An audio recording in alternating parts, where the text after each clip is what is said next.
Everyone, I am Komal Goyal at botany वाला। मैं आपको जेनेटिक्स पढ़ाऊंगी। जेनेटिक्स में हम बहुत सारी चीजें पढ़ेंगे जो हमारे एमएससी एग्जाम्स के लिए, बीएससी एग्जाम्स के लिए भी काम आएंगी, और बीएससी के बाद जो हम सीओटी पीजी देते हैं उसमें भी काम आएंगी, और एमएससी के बाद जो सीएसआईआर नेट होता है या फिर गेट होता है उसके लिए भी आप लोगों के लिए वो हेल्पफुल होगी, एंड एमएससी एग्जाम्स के लिए भी वो कंपेरेटिवली हेल्पफुल होगी। सबसे पहले हम पढ़ेंगे जेनेटिक्स। जेनेटिक्स होता क्या है? जेनेटिक्स एक ब्रांच होती है बायोलॉजी की जो हमें स्टडी करवाता है हेरिडिटी एंड वेरिएशंस। जो हमारी हेरिडिटी होती है वो क्या होता है कि जो कैरेक्टर्स हैं उसका ट्रांसमिशन होना पेरेंट्स से लेके ऑफस्प्रिंग तक, यानी कि जो हमारे अंदर जो भी कैरेक्टर्स प्रेजेंट है वो हमारे पेरेंट्स से एक ऑफस्प्रिंग में ट्रांसफर हुए हैं।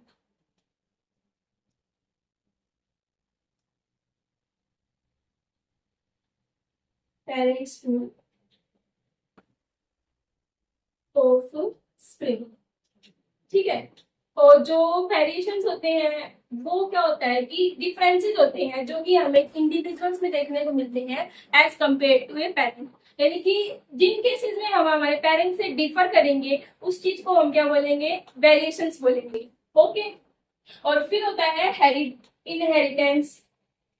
जो इनहेरिटेंस होता है ना वो स्टडी करवाता है उन कैरेक्टर्स की जो कि ट्रांसमिट हुए हैं एक पेरेंट से ऑफस्प्रिंग के अंदर। फिर आती है बात कि जेनेटिक्स की स्टडी कब से स्टार्ट हुई। जेनेटिक्स की स्टडी स्टार्ट हुई मेंडल से। जो ग्रिगोर जॉन मेंडल थे वो एक साइंटिस्ट बोटेनिस्ट थे, मेनली वो ग्रिगोर जोनासन मेंडल।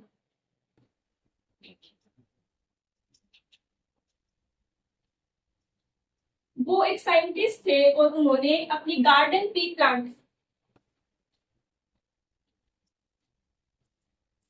जिसे हम क्या बोलते हैं पाइजम सेटाइजम,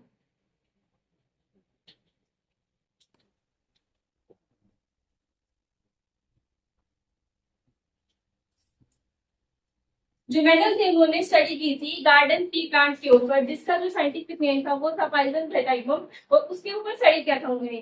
सबसे पहली बात तो ये आती है कि जो मेंडल थे उन्होंने गार्डन पी प्लांट की क्यों चूज किया। देखो, बात ये आती है कि जो साइंटिस्ट होते हैं ना वो किसी भी चीज पे एक्सपेरिमेंट्स करते हैं तो वो ऐसी चीजें चूज करते हैं जो उनके लिए बेटर हो, या फिर उससे जो रिजल्ट है उनको वो बेटर यील्ड हो पाए। तो जो मेंडल थे उन्होंने जो पी प्लांट था उसको इसलिए चूज किया क्योंकि जो पी प्लांट थे ना वो इजी टू ग्रोथ, यानी उसको हम इजीली ग्रो कर सकते थे।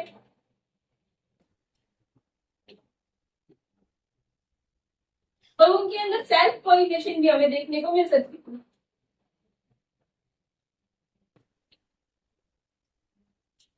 फिर आती है दूसरी बात, जो मेंडल थे ना उनका जो वर्क था वो और साइंटिस्ट से डिफर कैसे करता था। कि जो मेंडल का वर्क था, हाउ मेंडल वर्क डिफर, तो जो मेंडल का वर्क था वो डिफरेंट साइंटिस्ट तो पहले जिन्होंने डिस्कवरी की थी उससे कैसे डिफर करता था। कि जो मेंडल थे उन्होंने तो बेसिकली सबसे पहले बताती है कि उन्होंने पार्टिकुलेट इनहेरिटेंस के ऊपर बात किया था, और दूसरी जो बात होती है मेंडल ने डिसकंटिन्यूअस वेरिएशंस के बारे में भी बताया था। ओके। और फिर मेंडल ने क्या क्या टेक्नोलॉजीज यूज की थी जो एक्सपेरिमेंट होता है उसको करने के लिए, या फिर मेंडल ने कौन कौन सी नई चीजें यूज की थी एक्सपेरिमेंट को करने के लिए जो कि हेल्पफुल थी उनके लिए। जैसे मेंडल ने एक परेट स्क्वायर भी बनाया था।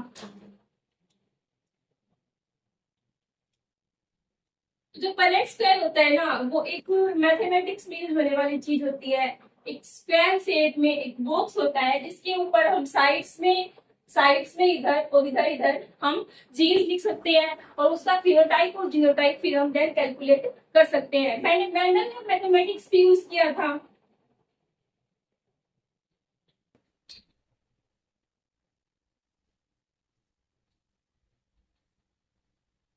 तो जो फिर बात आती है कि मेंडल के सारे एक्सपेरिमेंट अच्छे रहे। मेंडल ने बहुत अच्छी चीजें बताई, वेरिएशंस बताई। उन्होंने 1865 से स्टडी स्टार्ट की थी, और ये एक मोंक थे, ये पादरी थे जो एक चर्च में काम करते थे। ओके। और जो मेंडल थे उन्होंने पनेट स्क्वायर दिया था, मैथमेटिक्स यूज किया था। फिर दूसरी बात आती है कि जो मेंडल था उनका जो काम था वो इतना कुछ अच्छा डिस्कवर किया मेंडल ने, लेकिन फिर भी जो उनका वर्क था वो हमारे पूरे वर्ल्ड को या फिर मतलब जो वर्क था उनका वो रीडिस्कवर्ड टाइप रह गया, यानी कि सबको पता नहीं था कि मेंडल ने इतना अच्छा काम किया है। तो उसका जो मेन रीजन था वो तो क्या था, एक तो बात ये थी कि उन्होंने मैथमेटिक्स यूज किया, क्योंकि ये अलाउड नहीं होता है कि हम बायोलॉजी में मैथमेटिक्स या फिर स्टैटिक्स यूज कर रहे हैं। दूसरी बात ये है कि जो उस टाइम पे जो प्रोफाइल था, यानी कि जो लो प्रोफाइल पे थे, यानी कि वो जो मतलब जो टेक्नोलॉजी थी वो भी कम थी उस टाइम पे डेवलप, इसके कारण उनका जो वर्क था वो पूरे वर्ल्ड में स्प्रेड नहीं हो पाया, और इसके कारण उनका वर्क था वो रीडिस्कवर्ड, मतलब फिर उसके बाद जब मेंडल की डेथ हुई तो उसके बाद 1900 में 3 साइंटिस्ट आए, Carl Correns, Hugo de Vries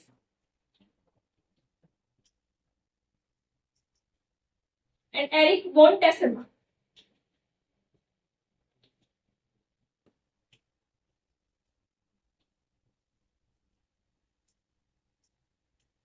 ये 3 साइंटिस्ट थे, उन्होंने जो मेंडल के द्वारा जो वर्क किया गया था उसको रीडिस्कवर किया, और उन्होंने फिर फर्दर कुछ टर्म्स हमें कॉइन करके दी थी। जो मेडिसिन थे उन्होंने 1905 में जेनेटिक्स टर्म कॉइन की थी, मेडिसिन कॉइन जेनेटिक्स।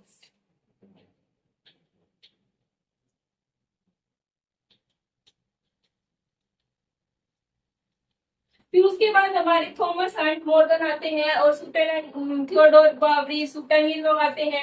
जो थॉमस एंड मॉर्गन थे उनका नाम तो सबने सुना है। जो थॉमस एंड मॉर्गन थे, टी.एच. मॉर्गन, उन्होंने वो बताया था क्रोमोसोमल थ्योरी ऑफ इनहेरिटेंस के बारे में, जो 1910 में उन्होंने ये डिस्कवरी करी थी। ओके, तो फिर हम पढ़ते हैं कि मेंडल ने कुछ 7 कॉन्ट्रास्टिंग कैरेक्टर्स दिए थे।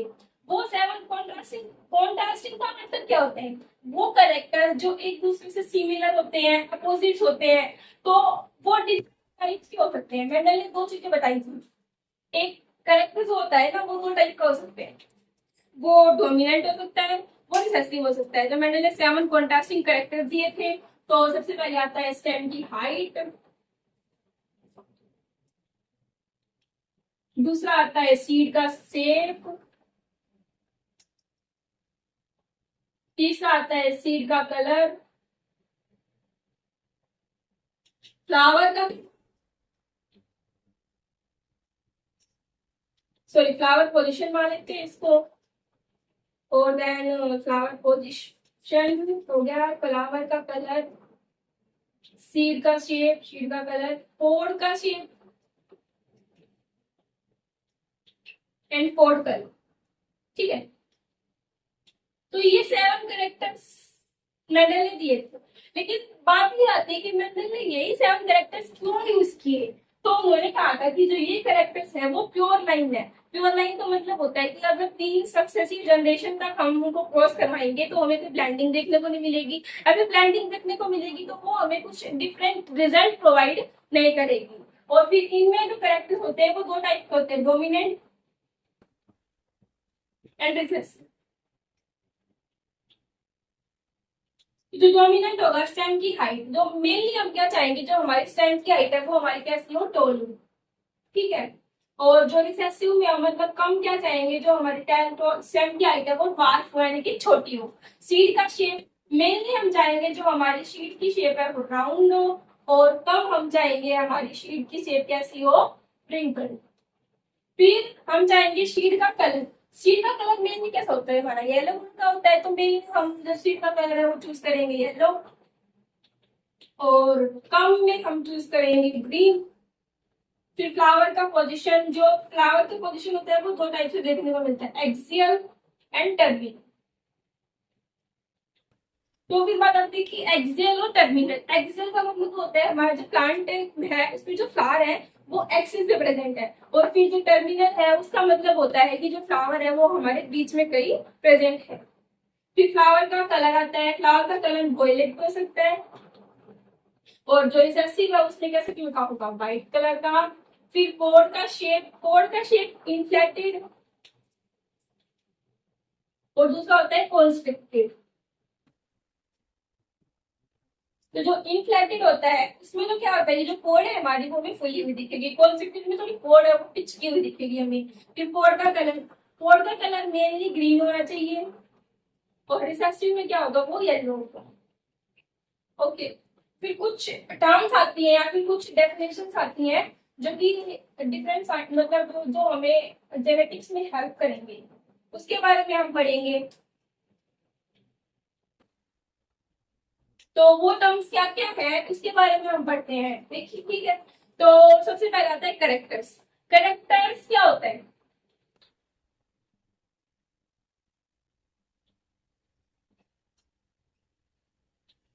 जो कि मतलब एक ऐसा फैक्टर या करेक्टर जो कि हम स्टडी के लिए यूज करते हैं, उसको क्या बोलेंगे, हम करेक्टर्स बोलेंगे। जीन क्या होता है, फिर आता है जीन। ये जो होता है ना, ये मेन फोकस पॉइंट होता है। हमारा जो जीन होता है वो एक मेन फोकस पॉइंट होता है, ये मेन यूनिट ऑफ हेरिडिटी होता है, जो कि एक पेरेंट से लेके एक ऑफस्प्रिंग में ट्रांसफर हो सकता है। Main heredity unit. ओके। फिर आता है अलील। तो जो अलील होता है वो क्या होता है, अलील एक अल्टरनेटिव फॉर्म होता है जीन का।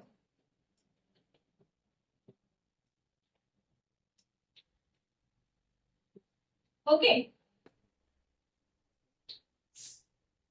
फिर आते हैं दो टाइप के करेक्टर्स हमारे, मतलब फिनोटाइप और जीनोटाइप। तो जो फिनोटाइप होता है ना, मतलब फिनोटाइप तो क्या होता है, हमारा एक्सटर्नल अपीयरेंस। जैसे किसी भी इंसान को हम बाहर से देख के बता सकते हैं कि वो कैसा दिखता है, वो पतला है, मोटा है, कैसा कलर का है, कैसी हाइट है उसकी। तो वो क्या होते हैं फिनोटाइप्स हमारे, की जो बाहर से देख के एक्सटर्नली हम किसी को भी देख के बता सकते हैं कि फिनोटाइप्स है कैसा, यानी कि वो दिखता कैसा है, फिनोटाइप। और दूसरा होता है जीनोटाइप। जो जीनोटाइप होता है वो क्या होता है कि वो हमें किसकी स्टडी करवाता है, जेनेटिक कॉन्स्टिट्यूएंट की। यानी कि मान लो मैं हूँ, तो मेरा जेनेटिक कॉन्स्टिट्यूएंट आपको ऐसे डायरेक्टली नहीं पता मुझे चलता कि मेरे अंदर मेरे जीन्स में क्या है, मेरा मतलब मेरे जो मेरे अंदर कैसी हाइट का जीन गया था, कैसा नहीं गया था, मेरी हाइट टॉल होगी, बात होगी, कैसा होगा, वो हम देख के नहीं कर सकते। वो हमें क्रोमोसोम लेवल पे ही स्टडी करने को मिल सकता है। और जो फिनोटाइप होता है वो हमारा किसी भी ऑर्गेनिज्म का एक्सटर्नल अपीयरेंस है होता है।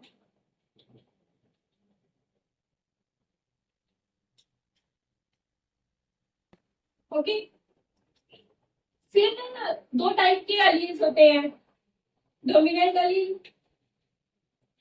और जो अलील है ना वो हमारा पेयर्स में ही प्रेजेंट होंगे ऑलवेज, डोमिनेंट अलील और रिसेसिव अलील।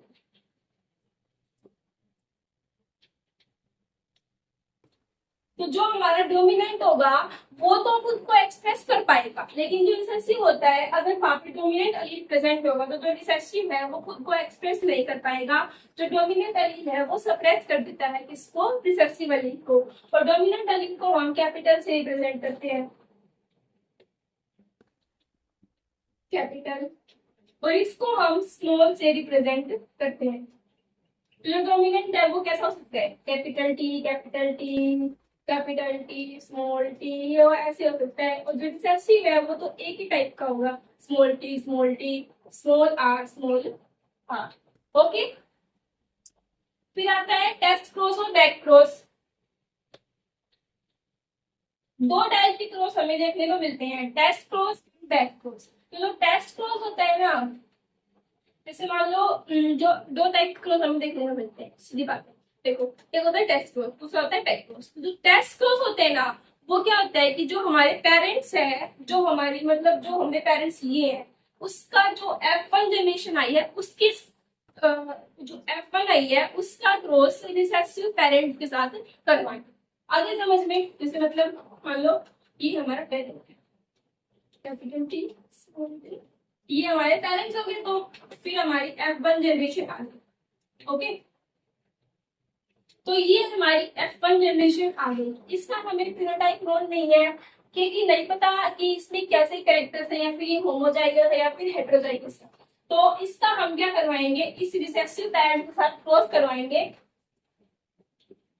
और अगर ये रेशियो हमारा 1:1 आता है तो हम क्या कह सकते हैं कि जो ये F1 जनरेशन है वो हेटेरोजाइगस है। किसके केस में, टेस्ट क्रॉस के केस में। टेस्ट क्रॉस में क्या होता है कि जो हमारी F1 जनरेशन आई है उसकी क्रॉसिंग हम रिसेसिव पेरेंट्स के साथ में करवा रहे हैं। ओके, फिर जो बैक क्रॉस होता है ना,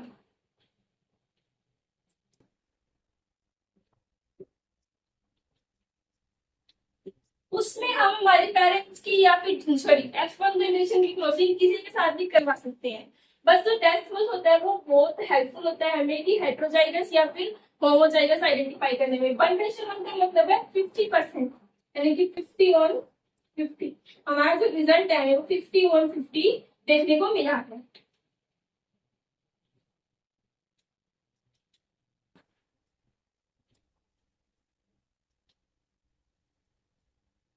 वो डोमिनेंट जीन भी हो सकता है, अलील भी हो सकता है। ओके, फिर होमोजाइगस और हेटेरोजाइगस। होमो का मतलब, होमो देखो,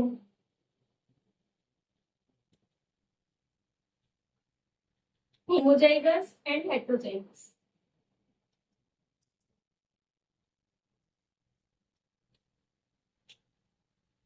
देखो, होमो सिमिलर और हेटेरो का मतलब होता है डिफरेंट, यानी कि तो डिफरेंट टाइप के जो क्रोमोसोम है या फिर जो डिफरेंट टाइप के जीन्स है वो प्रेजेंट होंगे, तो वो तो क्या होगा हमारा होमो। जो डिफरेंट टाइप के प्रेजेंट होंगे तो वो तो होगा हमारा हेटेरोजाइगस, और जो होमो है उसका मतलब होगा सेम। तो दोनों जो जीन है या फिर अलील्स है वो सेम होंगे, यानी कि कैपिटल ए स्मॉल ए। और हेटेरो में कुछ भी हो सकता है, capital A small A, capital T small T. तो जो हमारे जो ये हमारे डिफरेंट प्रेजेंट होंगे वो हमारा सेम प्रेजेंट होगा। ओके, तो फिर हम पढ़ते हैं, जैसे दो रूल आते हैं, product rule and sum rule. ये जो प्रोडक्ट रूल है और सम रूल है, इसके ऊपर हमारे जो क्वेश्चन है वो हमारे CSIR नेट एग्जामिनेशन में भी पूछा जाता है। वो कैसे हो सकता है, देखो, product rule and sum rule. तो जो प्रोडक्ट है ना वो हमें क्या बताएगा, मल्टीप्लीकेशन के बारे में। और मल्टीप्लीकेशन हम क्या करेंगे, मतलब ये तो है नहीं कि हम एग्जाम में प्रोडक्ट करना है या फिर सम करना है। मल्टीप्लीकेशन के लिए हमें एग्जाम में क्या ढूंढना पड़ेगा, एंड। एंड जहां पे हमें एंड लिखा मिलेगा, यानी कि मतलब जैसे मतलब राउंड एंड रिंकल। ओके,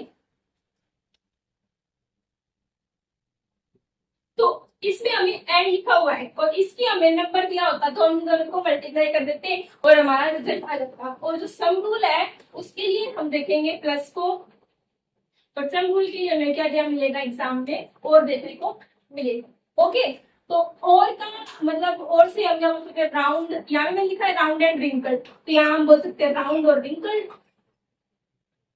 यानी कि क्या और क्या, तो हमें राउंड चाहिए और क्या हमें रिंकल चाहिए। Got that point. तो हम आगे बढ़ते हैं। फिर हमने दो टाइप के क्रॉस दिए थे, mono hybrid cross and di hybrid cross.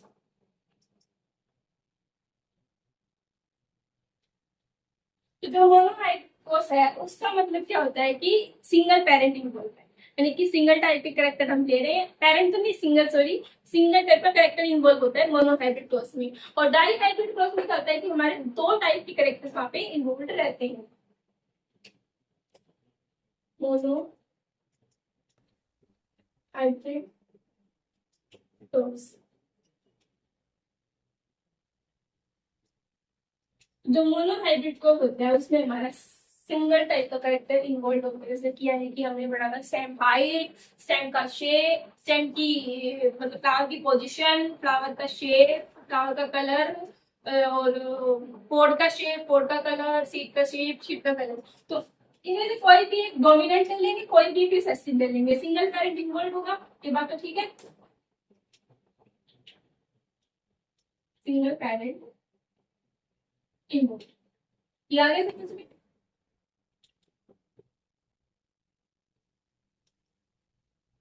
Okay.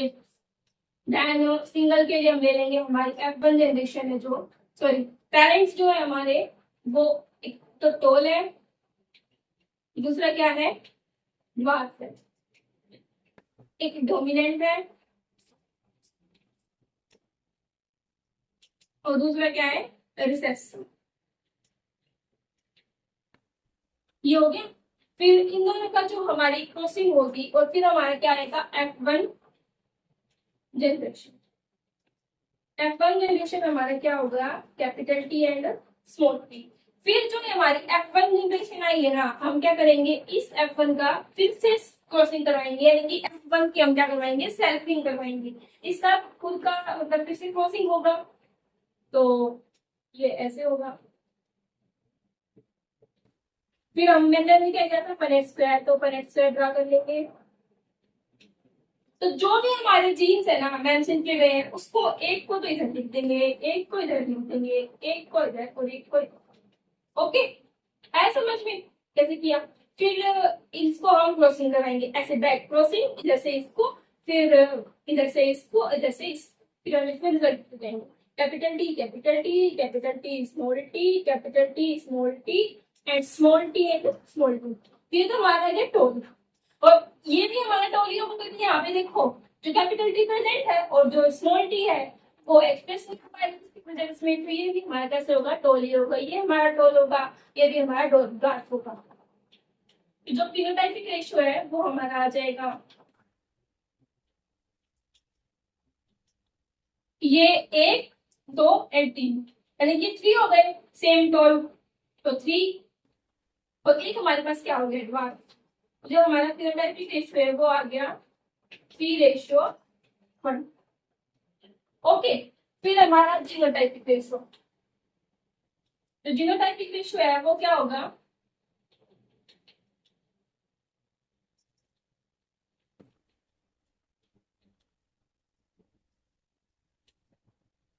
देखो जीन्स है उनमें तो ये अलग अलग है ना, इसमें हमारे पास कैपिटल टी भी है स्मॉल टी भी है, इसमें भी कैपिटल टी है और स्मॉल टी भी है। तो इसका जो जीनोटाइपिक रेशियो है वो क्या हो जाएगा, capital T capital T capital T small T and capital small small. तो ये हो जाएगा हमारे पास 1:2:1 तो जो हमारे पास फिनोटाइपिक रेशियो है वो मोनोहाइब्रिड के केस में 3:1 होता है, और जीनोटाइपिक रेशियो क्या होता है, 1:2:1। ओके, तो फिर आता है डाइहाइब्रिड क्लोज।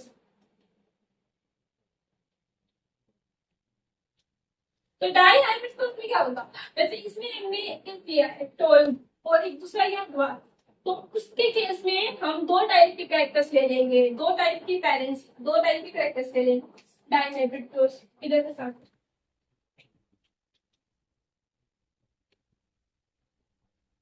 डाइहाइब्रिड क्लोज, तो दो टाइप के लेंगे इसमें, brown and yellow, wrinkled and green. तो जो ये हमारे क्या है, पेरेंट्स है। इसमें क्या होता है कि टू कैरेक्टर्स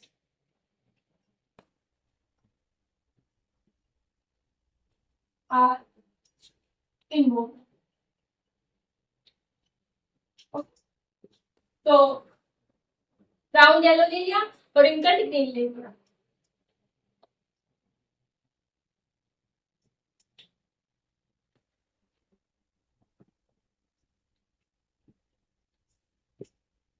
रिंकल्ड ग्रीन।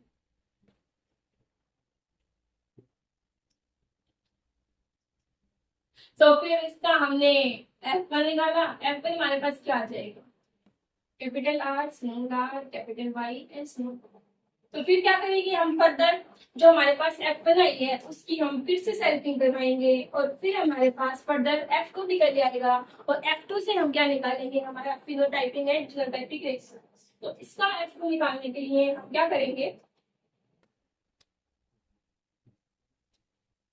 हमारे पास F1 जनरेशन आई थी, capital R small R capital Y small, capital R small R capital Y and small Y. तो हम इसका सैल्यूशन करवाएंगे, capital R small R capital Y small Y. तो हम क्या करेंगे, इक्वलेंट स्क्वायर बना लेंगे और हमारे जीन्स बनेंगे इससे, जो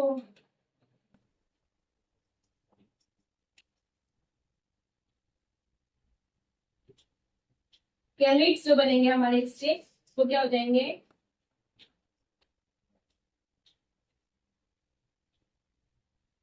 कैपिटल आर कैपिटल वाई।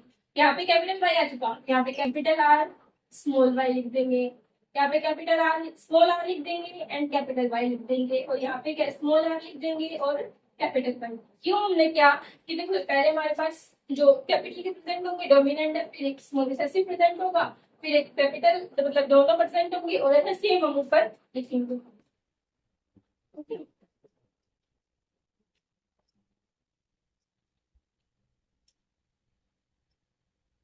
ये हमारे पास ऐसे होते हैं। फिर हम इसको क्रॉसिंग करते हैं, capital R capital Y capital, same जैसे हमने मोनो हाइब्रिड में किया था वैसे ही हम इसकी क्रॉसिंग करवाएंगे। तो हमारे पास ये रिजल्ट आ जाएंगे, capital Y capital R small R capital Y small Y, ये हो जाएगा। फिर ये हो जाएगा हमारे पास, फिर capital R capital Y small Y small R capital small Y capital R small R capital Y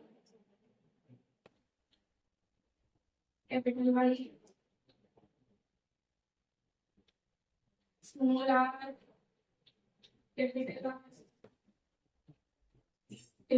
Y small Y small R capital Y small R capital Y small Y, एक स्मॉल एक capital. Okay, फिर capital R small R capital Y capital R small R. तो ये question को आगे जाके वैसे वैसे हमारे सेम सेम रिजल्ट्स हमें मिल जाएंगे। ओके, तो ये हमारे पास हो। फिर हम इस केस में हमारा फिनोटाइप और जीनोटाइप रेशियो निकालेंगे। तो जो हमारा फिनोटाइप रेशियो है वो कैसे आएगा, फिनोटाइप, जो फिनोटाइपिक रेशियो होता है वो हमारा डाई हाइब्रिड को उसमें 9:3:3:1 होते हैं। ओके, तो जो हमारा फिनोटाइपिक रेशियो है डाई हाइब्रिड के ग्रोथ में हमें क्या देखने को मिलता है, 9:3:3:1।